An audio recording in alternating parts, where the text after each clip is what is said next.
Langsung gitu dong, kita mulai dengan salam dulu. Assalamualaikum warahmatullahi wabarakatuh. Waalaikumsalam warahmatullahi wabarakatuh.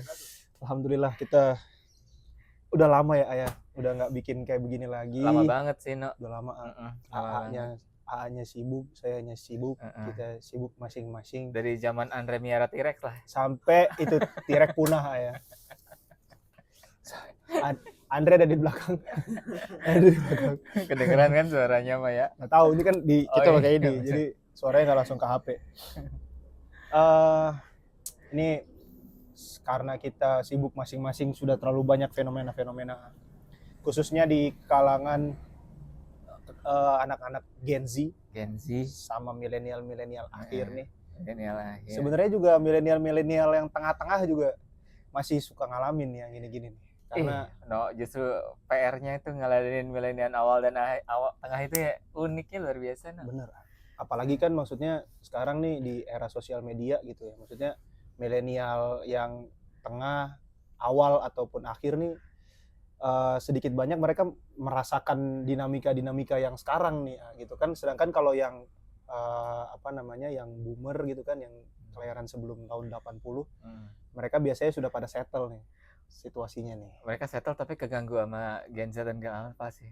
Jadi karena anak mereka. Jadi kayak impian hidup damai, muncullah Gen Z. Muncullah Gen Z kayak ini. Tapi nanti itu mungkin akan kita bahas ya di tema selanjutnya ya, tema yang lain. Sekarang kita bahas apa? Saya mau bahas tentang ini nih, tentang FOMO dan overthinking. Ya. Buat yang belum tahu, mungkin FOMO itu adalah fear of missing out. Oh iya, itu artinya.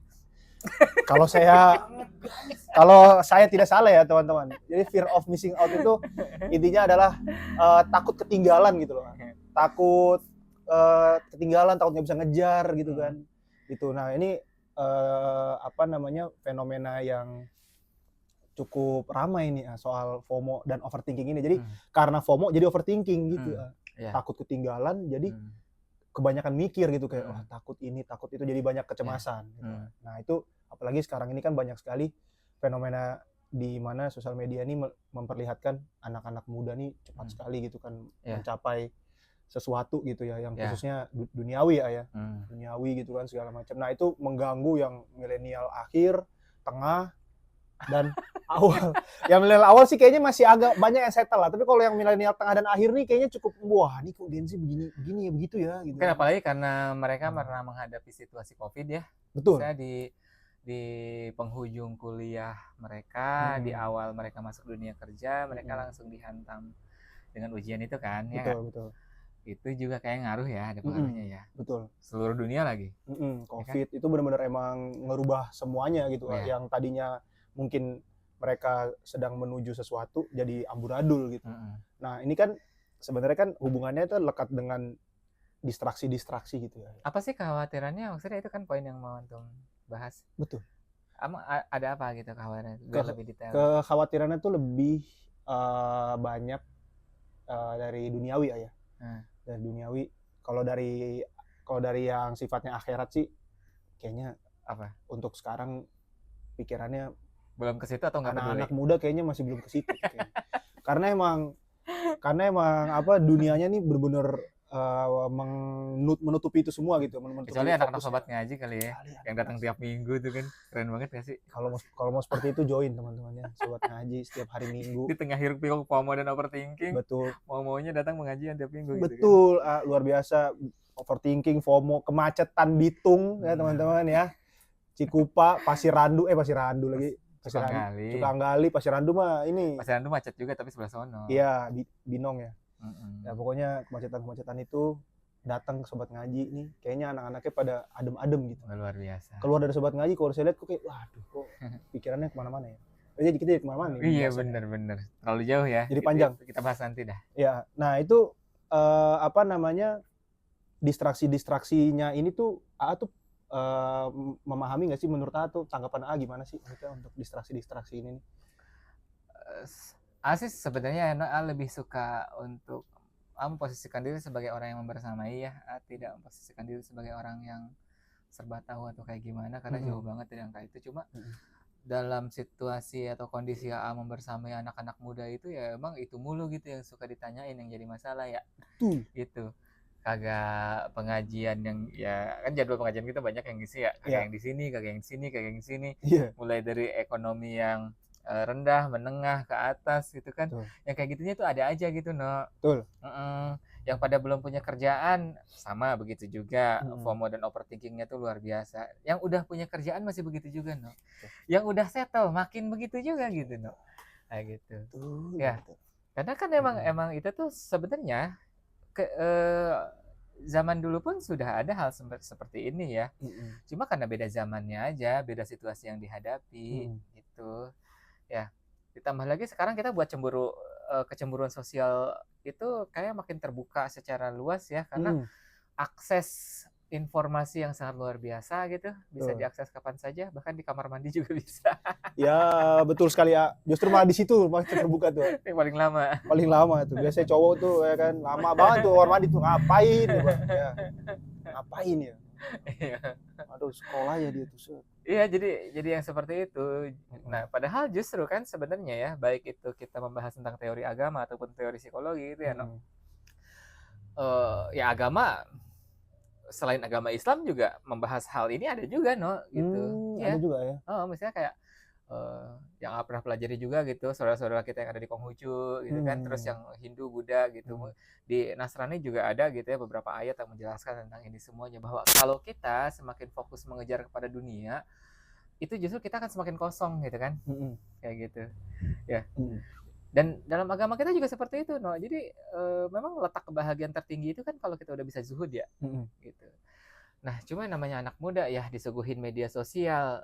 Akhirnya pola pikir yang terbentuk tuh seperti itu kan. Ya. Jadi akhirnya itu tadi gitu. Kita merasa tertinggal oleh teman-teman generasi kita atau yang ada di bawah kita, padahal aslinya mah kondisi yang ada realitanya tidak seperti itu juga kan. Ya. Misalnya aslinya berapa banyak sih anak muda seusia antum yang memang udah punya mobil begini gitu kan.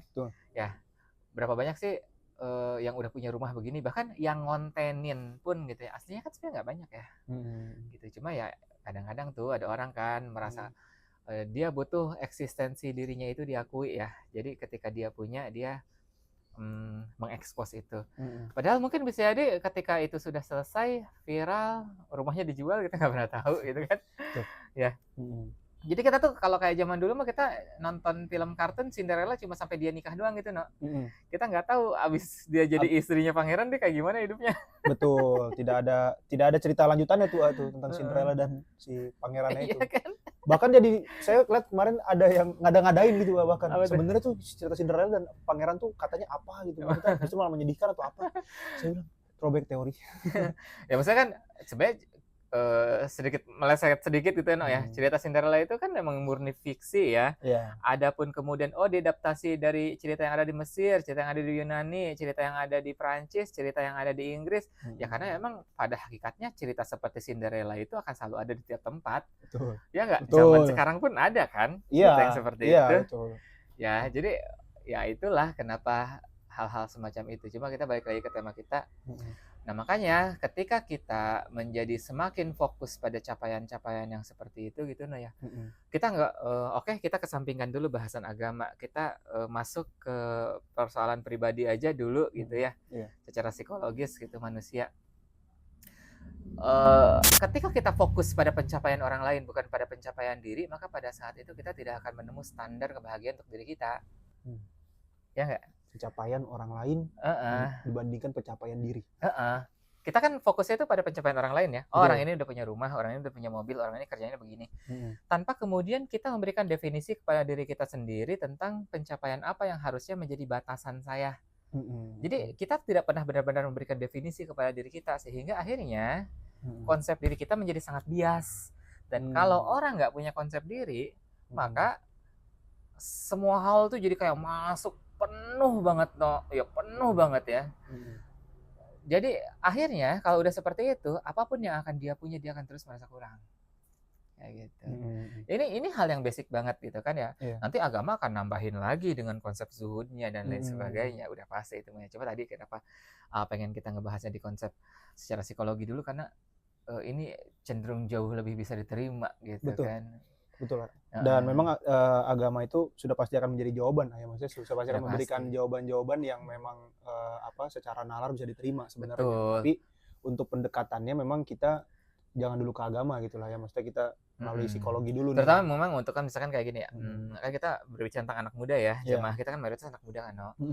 Jadi kalau anak muda langsung kita kasih jawabannya agama, kan mereka langsung merasa dinilai, langsung merasa diberikan stigma dan judgement. Karena memang mayoritas agama itu kan sifatnya dogma ya, kayak gitu. Jadi seolah-olah tidak ada daya tawar. Maksudnya udah nggak boleh nawar lagi kalau kita udah ngebahas agama. Padahal justru kan nggak begitu ya. Gitu. Nah, itu tadi kenapa akhirnya kita pendekatannya ini dulu gitu, karena agama itu nanti akan menjadi bikin hati kita adem gitu kan dalam situasi ini kayak gitu. Karena di kita kan banyak yang kayak gitu ya, anak-anak muda mah gitu kan, kalau belum apa-apa udah langsung dihantam dengan permasalahan agama tuh kayak apa-apa ini, apa-apa dikit-dikit itu agama, dikit-dikit haram, gitu haram. Kan ya. Iya, apalagi sekarang maksudnya sudah timbul juga fenomena di mana menggambarkan Islam itu seperti agama cocokologi gitu. Oh iya. Iya, jadi misalnya kayak kejadian apapun yang terjadi gitu kan, suka ada yang komen misalnya kayak bilang, wah itu udah pernah dijelaskan sama Nabi Muhammad, udah pernah dijelaskan sama Al-Quran, ini segala macam. Muncul tuh, saya juga nggak tahu entah itu dari pihak mana, maksudnya muncul kalimat-kalimat seperti itu. Gitu. Jadi memang agama itu stigmanya sudah seperti itu. Jadi kalau misalnya kita mundur ke apa yang sudah tadi sampaikan, berarti kan memang sebenarnya ini juga cukup lekat dengan sosial media ya, sosial media gitu. Dan sosial media ini di sini yang saya tangkap bisa menjadi sebuah anugerah dan bisa juga menjadi sebuah ujian gitu. Nah, ini tuh cara menyikapinya nih berarti bagaimana sih ya sebenarnya situasi era modern digital ini gitu. Cara menyikapinya gimana supaya kita tuh tidak kena si FOMO dan overthinking. Bukan tidak kena sih, maksudnya kayaknya kena udah pasti tapi kita bisa melawannya gitu. Gitu. Sebenarnya kita bisa bikin counter untuk diri kita sendiri aja kali. Betul, karena kan maksudnya ya kita kan hidup di dunia ini memang Allah juga bilang bahwa akan ada setan-setan juga yang tetap akan mengganggu kita, melalui surah An-Nas juga kan bilang seperti itu gitu. Jadi menyikapinya gimana sih harusnya? Ya, yang pasti mah kita bawa santai aja sih, no. Kayak gitu ya. Kita bawa santai. Ya, apalagi kalau sikap santainya kita itu berasal dari nilai keimanan kita. Ya enggak? Karena kita yakin betul kalau situasi itu akan selalu Allah perbaiki dengan cara yang Allah suka gitu kan, bukan dengan cara yang kita suka. Gitu. Ketika kita merasa bahwa hidup kita tuh baik-baik aja, maka insya Allah kita tidak akan pernah cemburu dengan pencapaian orang lain kan. Gitu. Ya. Jadi tadi kita membangun konsep diri yang tepat buat kita, konsep diri yang pas buat kita, sehingga apapun yang kita lihat di media sosial itu tidak akan menghancurkan kebahagiaan yang sudah kita bangun. Gitu. Ya, alhamdulillah kita punya pekerjaan, gajinya nggak nyampe UMR sih, tapi karena kita punya konsep diri, oke, tahun ini saya membuat pencapaian diri saya bahwa sekarang saya penghasilannya segini dan buat saya ini udah cukup. Insya Allah nanti akan saya tambahkan lagi pada tahun-tahun berikutnya. Yang penting saat ini saya bisa menikmati, gitu kan ya. Jadi ketika kita bahkan ya melihat teman sejawat kita, sohib kita sendiri, itu dia udah punya mobil, udah punya rumah, itu tidak akan mengganggu kita karena itu standar kebahagiaan dia, bukan standar kebahagiaan kita. Nah, gitu ya. Cuma ya emang itu tadi, pada akhirnya teman-teman, nilai-nilai dasar tadi itu kalau dia tidak punya penopang yang kuat dalam bentuk iman dan takwa, dia akan lemah juga. Gitu kan ya. Makanya itu tadi tuh. Nah, tadi tuh agama tuh molesnya di situ. Gitu kan ya. Biar mengkilat. Jadi makin cakep kan ya. Jadi pemahaman kita tuh jadi makin kuat gitu kan. Oh, nih kita udah ngebangun nih konsep diri yang bagus. Sejalan sama agama. Ih, kan cakep banget tuh ya. Ih, manis. Kayak gitu. Kayak nggak perlu ada yang diupayakan gitu. Tiba-tiba cocok aja sama agama gitu kan. Enak kan? Enak. Gitu ya. Nah, di sobat ngaji kan kita suka balik lagi kan. Balik lagi teman-teman, join ya kan. join kata gua mah. Iya. Yang di Aceh, yang di Papua join, kagak mau tahu kita mah. Join pokoknya. Izin kopi gayo. Join kopi gayo nih, aduh. Ya. Siap. Oke, berarti udah ya.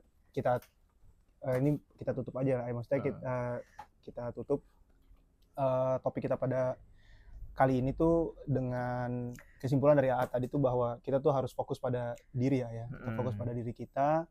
Jadi apa namanya, kebahagiaan kita tuh memang ada di tangan kita gitu. Remote itu ada di tangan kita, bukan dari orang lain, bukan dari siapapun itu gitu ya. Bahkan mohon maaf ya, maksudnya terkadang kita sering terganggu juga ya dengan keluarga, dengan ucapan dari keluarga dan lain-lain.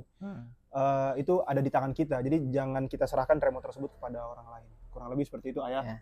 Insya Allah. Oke, kita tutup topik kita pada kali ini. Sampai jumpa di topik kita selanjutnya.